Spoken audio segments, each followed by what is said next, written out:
Hi golfers, Nick here from GOLFTEC Singapore. It's Friday, so welcome to another lesson on golf tips. This week on golf tips, we're going to continue the theme looking at the 10 words of the stack and tilt golf swing. So you may have seen my previous two videos introducing the 10 words and where they came from, and it starts the introduction to how we build the swing and the system. So the first thing we do is position the weight forward, and when we talk about the weight forward, we're talking about where the weight is distributed between the feet.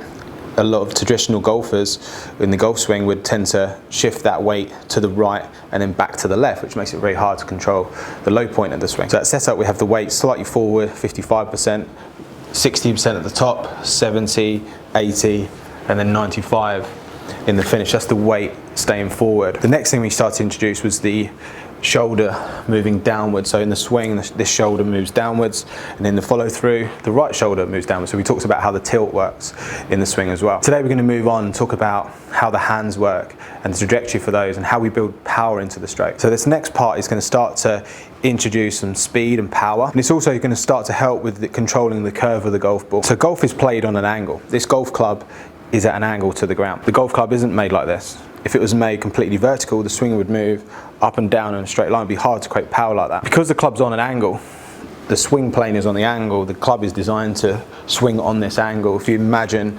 a plane line coming out this club should stay on that line through the swing. So to do that, we're going to talk about what the hands do. So the next two words in the system are hands in. And when we refer to hands in, we're talking about the hands not moving in a straight line, they're not moving out, they're moving inwards across the body and then back inwards on the way through. So these lines here, this is our system, this is the grid, this represents the club path, this represents the hand path. So hands and the club are moving around in an arc or a circle.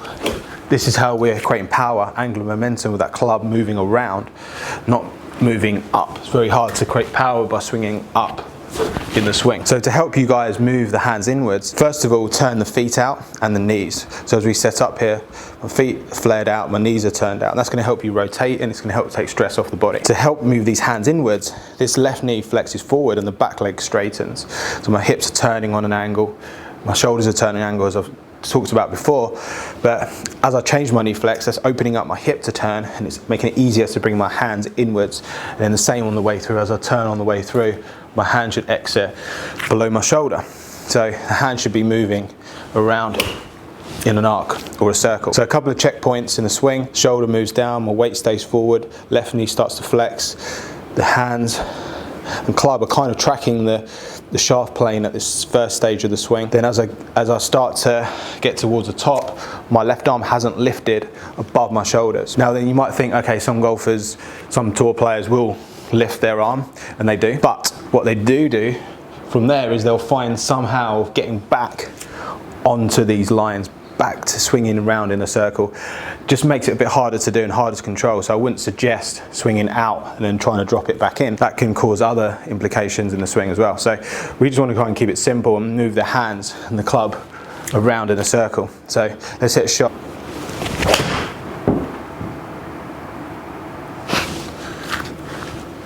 Okay, not a bad shot there. So let's take a look at that data, and then we're going to take a look at my swing. So we're going to go through where the checkpoints are.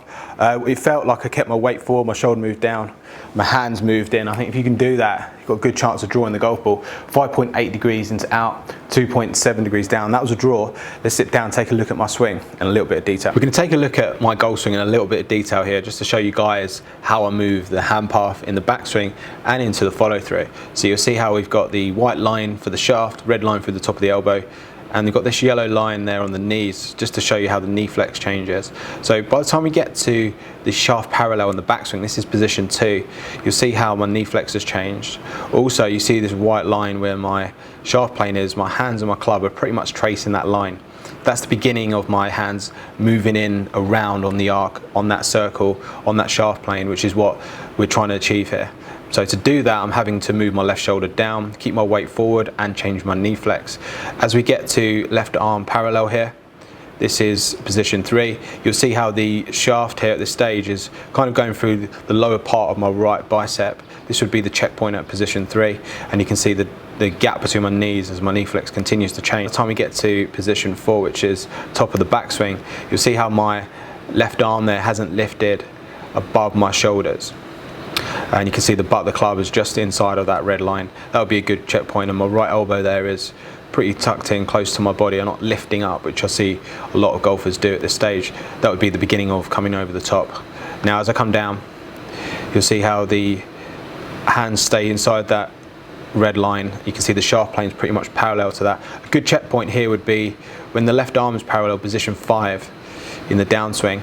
You'll see how the shaft here is going through the middle part of my bicep this time. My knee flex is basically back to where it started. Now as I keep going down into the downswing and into impact, you see the club and the hands stay inside of these lines. There's impact, and then as I go through, the club and the hands track the red line, and then you'll see the club shaft exits on my shoulder there, and then the hands come out on that red line. So you'll see on the finished position there, my right arm is on my shoulder plane. So on the backswing it was my left arm, now it's my right arm. So that's the hands moving inwards. They move inwards in the backswing and inwards in the follow through, so they stay on plane on that arc. That's what the best players do. So golfers, if you've got any questions on that, post them in the box below. If you don't already, please follow me on my other social media platforms, and we'll see you again next week for another video on golf tips.